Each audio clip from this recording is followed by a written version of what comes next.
analysts. Now, Luciano Zaccara, who is an Iran and Gulf analyst, joins me here in the studio. And Ahmed Alibrahim is a strategic advisor and Saudi affairs expert. You're joining us from Riyadh, Ahmed. Can you run us through the position of Saudi Arabia right now? We have said multiple times that the Gulf has been in this very delicate position. They did not want the Middle East to be engulfed in war again. The Gulf specifically banks on stability, economic prosperity, and a vision for the future. But yet, here they are. Everybody is coming under daily attack from Iranian missiles and drones. So in light of that, what is Saudi's position on day 11 of this war? Thank you for having me, and greetings to you and to the viewers. And what's happening is basically Saudi Arabia and the GCC countries are basically holding their cool with day 11 of all attacks, and they're trying to prevent this, and protect the security of the nationals and the expats over here. And every time there is an attack, they reserve the right to retaliate. But to be honest with you, I think the Saudi Arabia and the GCC country have done something it's unusually been done. They are actually, equating, the pros and cons of actually doing a retaliation against Iran. We're not saying that Saudi Arabia is not any short of harming Iran as much as they are harming us and harming our citizens. But usually, this region is always played different. That we always ask for diplomacy rather than actually militarization, because the lines of diplomacy, it actually take you further than actually the line of military. We're not going to gain anything. And we do understand the strategy of Iran actually by pulling the whole region into a war. Also, putting in mind when this war actually started, the objectives of the Israelis and the Americans wasn't aligned, and I'm surprised. Actually, they announced that their objectives is going to be reached. What is the objectives of Israel and America and Iran? Is it a regime change? Is it what exactly? Because this is how we started, by a regime change, and now we are seeing that there's a lot of assets has been bombed in Iran, and this might actually retaliate on us on the same retaliation that actually they are bombing Iran. So Saudi Arabia and the GCC country, they are trying to do their lobbies. They are in basically the driver's seat in actually taking these negotiate with the U.S. and who's everybody, their parties involved in this kind of war and trying to de-escalate. I know that Saudi Arabia and Qatar probably they have a direct communication with the Iranian government in order basically to do that. And also a couple times the Iranian government has announced that they're going to stop attacking the GCC country, but we only see words, we don't see actions. And, the cost of the GCC country in order to go to this kind of wars against Iran is going to drag for a long time. It's going to shift us from our vision where we want to do the prosperity and all of the above. Luciano, are Gulf countries aligned on, how to respond to this? When we're talking about Qatar, about Saudi Arabia, the UAE, even Oman, Bahrain, are they all on the same page? I think so far they are on the same page. As my colleague said, there is a common understanding that they did not start this war. They don't want to be dragged into this war, that they claim that they would be able to facilitate any kind of de-escalation, possible de-escalation. Even Oman is still open, and Qatar are open to negotiation or to mediation if that is possible and is accepted by all the other, by the conflicting countries. The point is that the only point that I would like to make a difference here is that how the different countries have been targeted. It's true that both Oman and Saudi Arabia were attacked, but only very minimal. A lot less than, say, the UAE, exactly, which has borne really the brunt of the attacks. Exactly. The UAE getting more missiles, more drones. UAE was the worst case, then Kuwait, and then Qatar. So even Qatar, that is a country that has been trying to mediate with Iran, has been on the front line receiving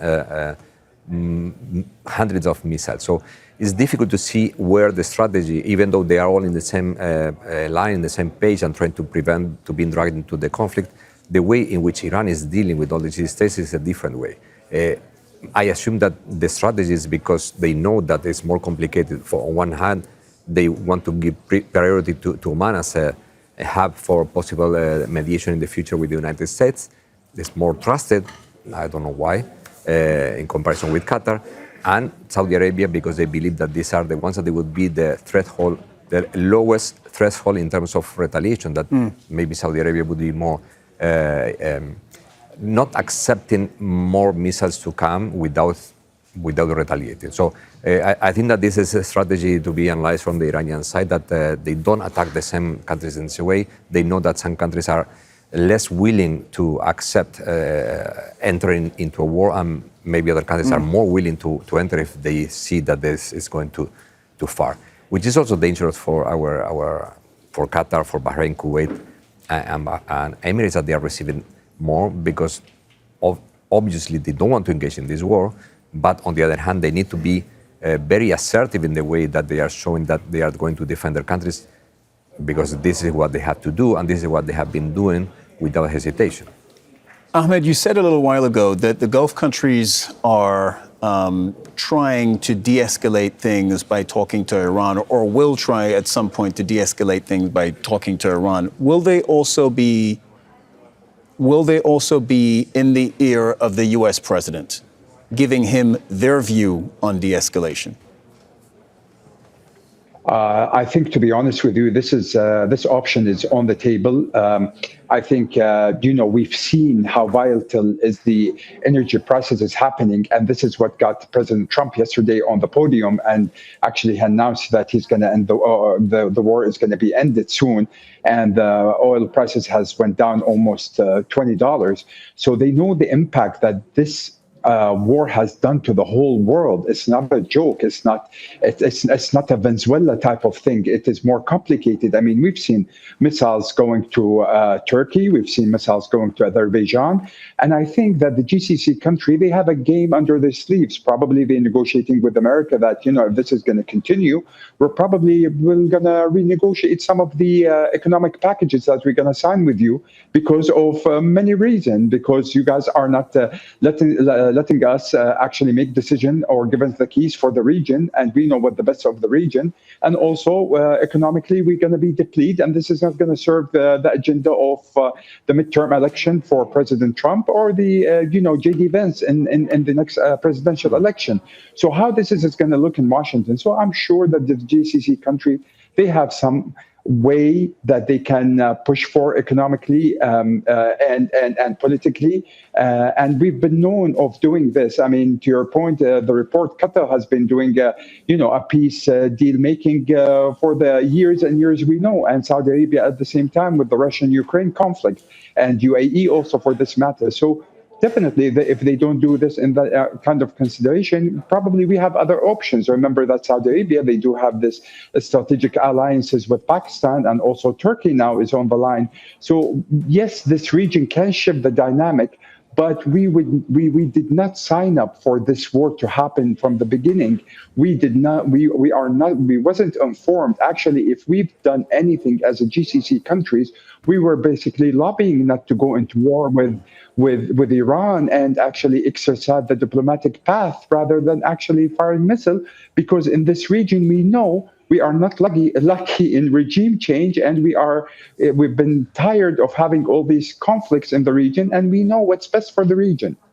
Ahmed, I beg your pardon, Luciano, off the back of what Ahmed has just said, he says, we know that regime change operations usually don't end up well, and we know, meaning Gulf countries know what's best for the region.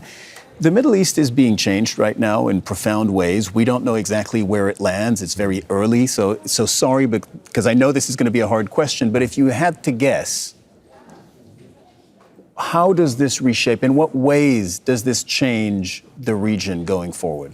Well, I think that the change started in October 2023, and with all the things that we keep seeing that they haven't finished. I mean, if we look back and we see, and Majid Al-Ansari mentioned this morning, there is an ongoing situation that was not solved, and because of that, there has been an escalation since then. This is driving the whole region into a new era in which force is determining the shape of the region. Not anymore rights, not anymore negotiation.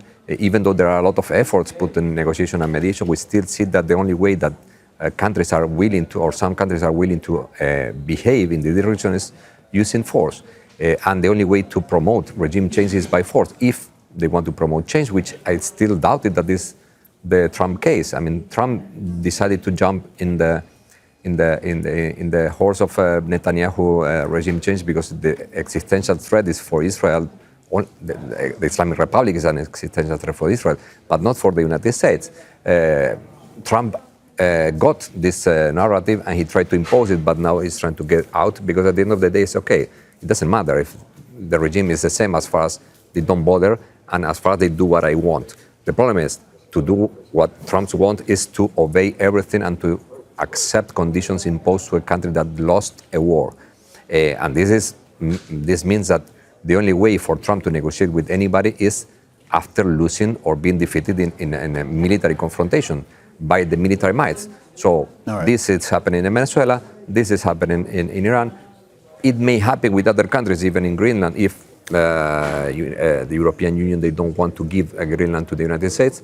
He said that one way or the other, I will get what I want.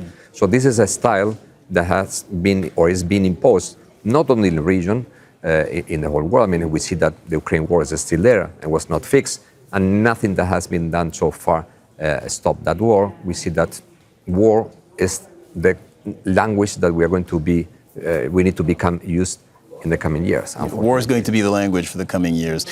Luciano Zaccara, Ahmed Alibrahim, thank you very much to both of you for joining us on Al Jazeera.